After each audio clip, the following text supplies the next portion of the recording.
And thank you for bearing with me. If you can't tell, I have a little bit of a cold going on. That's why I've tested. It's not COVID, but just, taking precautions. So no close hugs or interactions today. So love from here. Love you all. Yes. So last week, I kind of teased this conversation, right? I started to go on a little side tangent about AI and how this rapid technology is reshaping our lives in a way that the trajectory is such that many jobs are going to be replaced. In fact, I have a few friends that are currently training AI to do jobs that they used to do. And at the same time, we could look at this with a fearful gaze, or we can embrace it consciously because it's happening, and to see perhaps the gift or benefit of this is that we as humans don't have to work so much or so hard. But when the current society that we live in often tells us that our worth and value is tied to our work, this is even a more complicated thing to embrace. And yet we're being kind of forced to confront it very rapidly. Yes, so the question is, how do we do that, right? So I think there's many different approaches, and one comes in the idea of consciousness and mindfulness, yes, and being able to approach what is occurring consciously, mindfully, and cast the vision for what it might look like for a world that is not driven by consumerism, consumption, capitalism. People get really freaked out when you start talking about the collapse of capitalism. But let's look at what's behind that, right? Because we've been conditioned to believe that our value comes from what we produce. And yet, when you look at the system, there's often those at the top who benefit from the working class that are chilling and working very little. And so as AI begins to take over, do some of the mundane tasks and work at rapid speed, the working class has an opportunity to rest more. But then there's a whole other question about, okay, how do we survive with money? Like, the world is also currently set up to where we need money to pay for things, and we get money by working, which is, again, kind of a trap of the system. So I don't have all the answers, but I want to talk to you from a place of consciousness, which is that our worth and value and dignity, as Hemphill says, comes from simply being alive, not from being in the rat race and how much we can produce. That is the trap of the system. We've been told that we need to do this and that, the other, to get this job and this title, and then we can somehow prove our worth. And it's gotten out of control, y'all, where in some places there's so much pressure to get your child into the right pre-K so that they can get into the right college to make the right connections to get the right job. And we put all this pressure to where our kids can't even be kids anymore. And I see another evolution that's occurring right now, revolution, to come back to that childlike nature for us adults, to play more, to engage moment by moment in this thing called life and not work hard all day to be exhausted so that all we want to do is numb out in some way, or work hard till one day we can retire and then we can travel and do all the things we want to do, but often we don't have the energy or the vitality anymore, or perhaps the funds to do so. So again, I don't have the answers for that, but I do know as we start to shift consciousness to know the inherent worth and value of every human being, that will begin to shift things such that we open to the possibility of something new.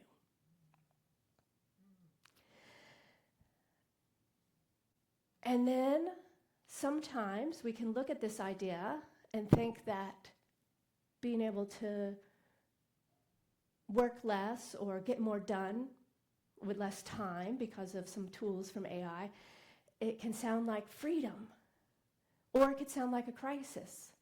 Because if our worth is tied to our work, all of a sudden when that changes and we are faced with more time to sit and often be with ourselves, if we haven't done the work to know who we are, that in itself can feel like a crisis. Like, well, who am I now? What am I doing? Even yesterday, y'all, when I was able to clear my schedule and allow myself just to rest, to try to heal, right, this cold, my mind is so caught up still in this mentality that it takes a constant kind of battle to be like, it's okay to do nothing. It's okay to watch TV in the middle of the afternoon. It's okay to just sit and look at the birds or play with my cats or just stare up at the sky. But my brain, it's still like, you could do this. Well, if you're just laying here anyway, you could just be doing a few things on your computer and doing something, And it was this constant battle that I was watching to be like, it's okay to give myself a day off.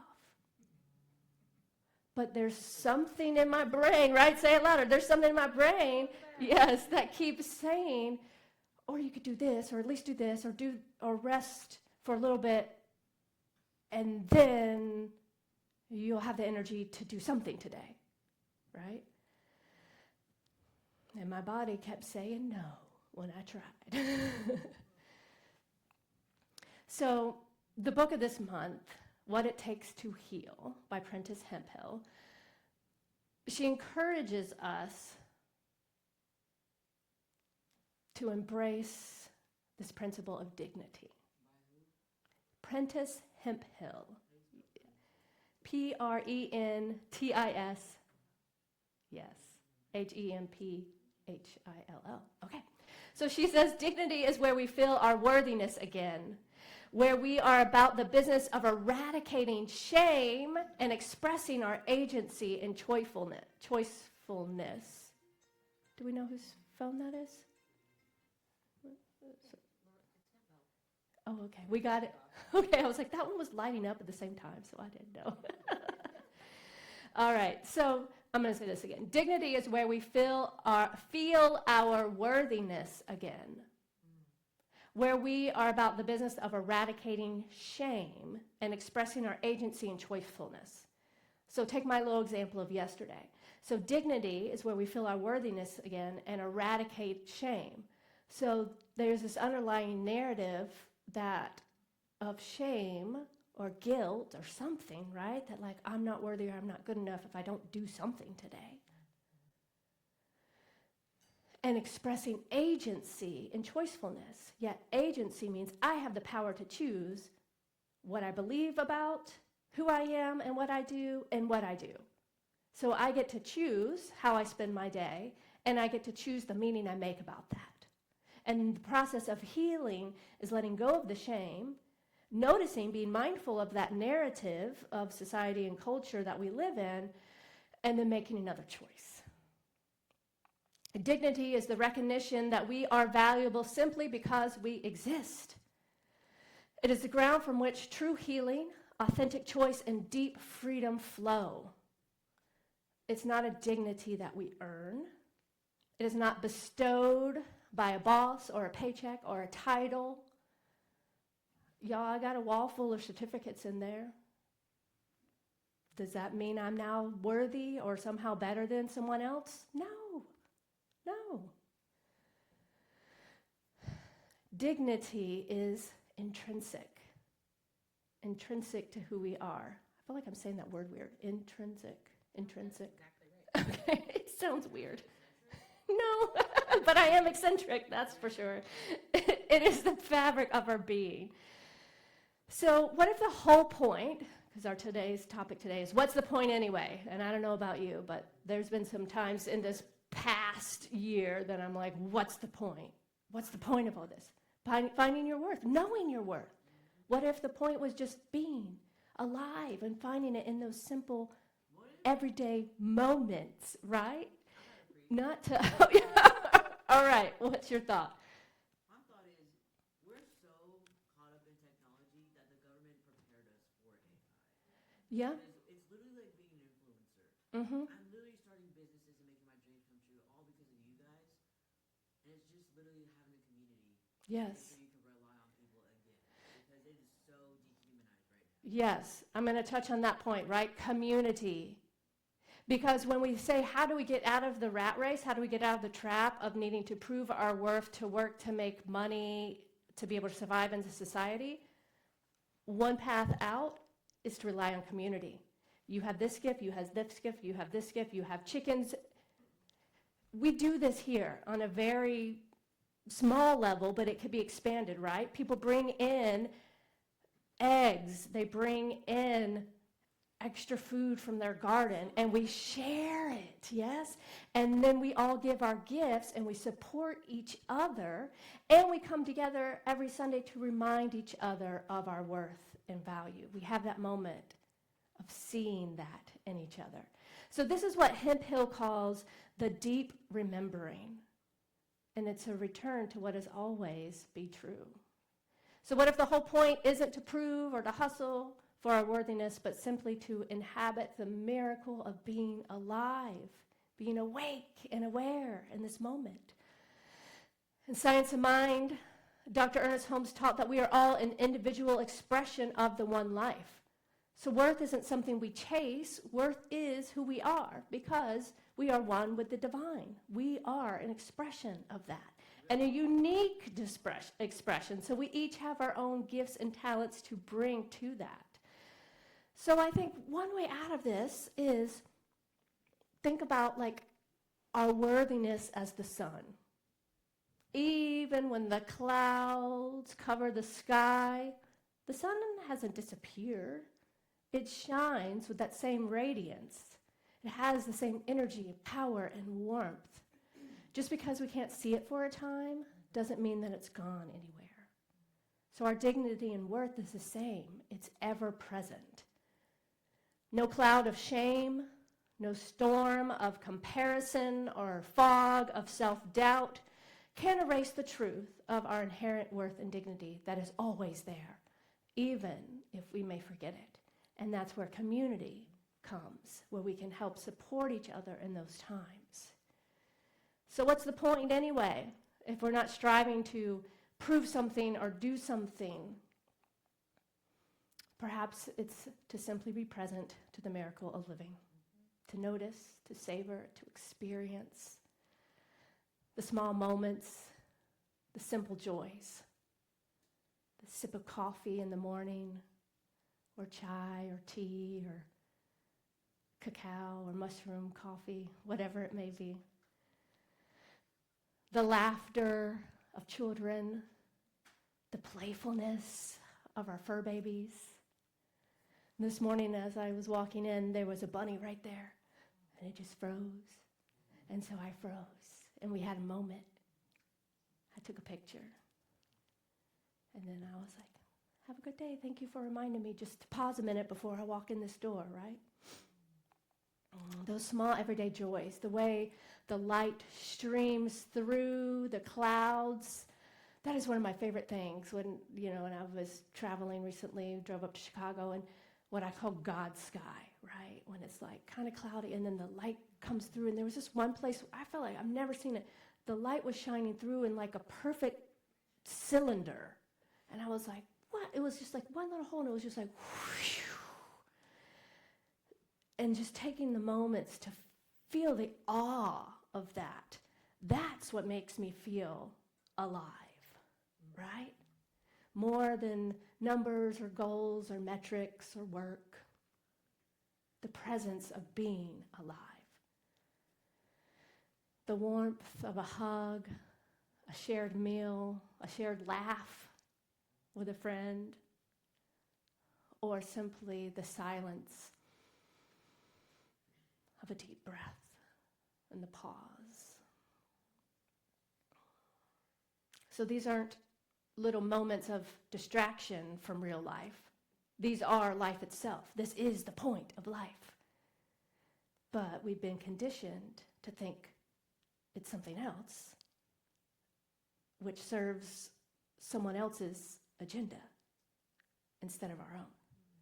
So when we come back to our own dignity and worth, we have agency. We have choice. We have power. We get to make the meaning for our life. When we stop hustling to prove our value, we free ourselves to notice these moments, right? These moments are always happening, but when we're caught in a narrow tunnel vision of what we think we're supposed to be doing or achieving in life, those things pass us by without even noticing. Had I been rushing in this morning, I would not have noticed the bunny and had that moment that brought me back to presence and to peace and to beingness. So what's the bigger vision? When we reclaim our dignity, we begin to heal. We honor the dignity of others, and so that we can co-create a world that works for all. So this isn't an individual game, although it starts individually. As we start to know our own dignity and worth, if we truly believe in this principle that we are all worthy, what we know and practice for ourselves must be true about others. How could someone, a person, a being with inherent worth, be an alien? Think of the words we use. Those are ways that we've been conditioned to other so that this system can survive. We're here to imagine, to vision, to create something new. And we're in the middle of the shakeup of it, y'all, and it feels messy, it feels chaotic, and separation is happening, and judgment is happening, and it's like a virus infecting all aspects of relationships and community, and it's providing an opportunity for us to rise in our own value and power and to vision something new. Imagine if every person on this planet knew their worthiness. Imagine if no one's value was diminished because of the color of their skin, their gender, sexual identity, or orientation. Imagine if no one's value was diminished because of their physical ability or their bank account. Imagine a world where dignity was not a privilege, but a given. And this is where the bigger vision of Centers for Spiritual Living comes in. A world that works for all becomes possible when we know our inherent worth and dignity and see that for others and work towards creating a new world that supports the dignity of all beings, not even just human beings, but all beings on this beloved planet. When we live from our own dignity, we naturally honor the dignity of others. And when we do so, we stop diminishing and devaluing and dividing and separating. We stop being petty and defensive. And we stand in our wholeness. So here's the invitation. This week, I invite you to practice or to contemplate this question. What if this moment right here, right now, this breath, this laughter, this cup of tea, this breath is the point? What if this is the point? So throughout your day, whatever you're doing, just pause and say, what if this is the point? If you notice your mind trying to achieve something out there from a place of lack or unworthiness, say, but wait, this is the point. This is the point. I'm doing it now. There's nothing more I need to do. I'm just being, simply being. And when that old story rises up, that voice will say, but you're only as good as what you do or what you produce. Just pause, place your hand on your heart, and remember this truth. I am worthy and valuable simply because I am. Let's say that again, yeah? Ready? I am worthy and valuable simply because I am. May we live from this place of dignity, from joy, and remember that the point is not to strive, but to shine, not to prove, but to fully experience the miracle of simply being alive. Yes? Yes.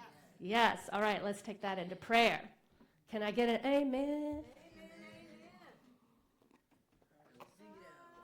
Yes. All right. Hold on just a second before we pray.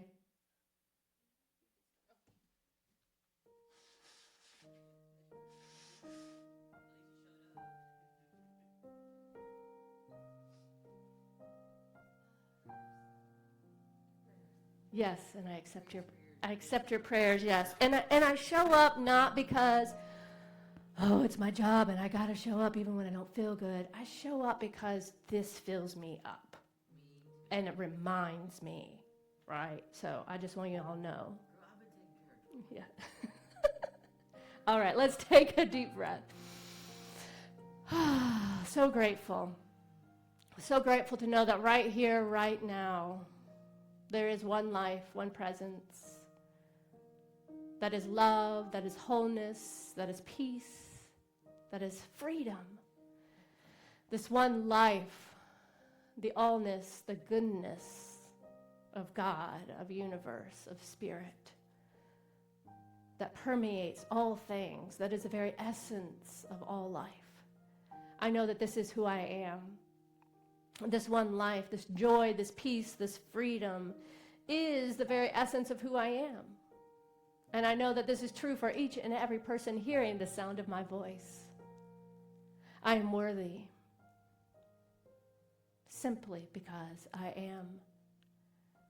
I align now with that great I am presence and allow that beingness of life, the simple joys, to remind me that this is the point. I take each moment to be present, to see the beauty around me, the gifts around me, the miracle of life itself.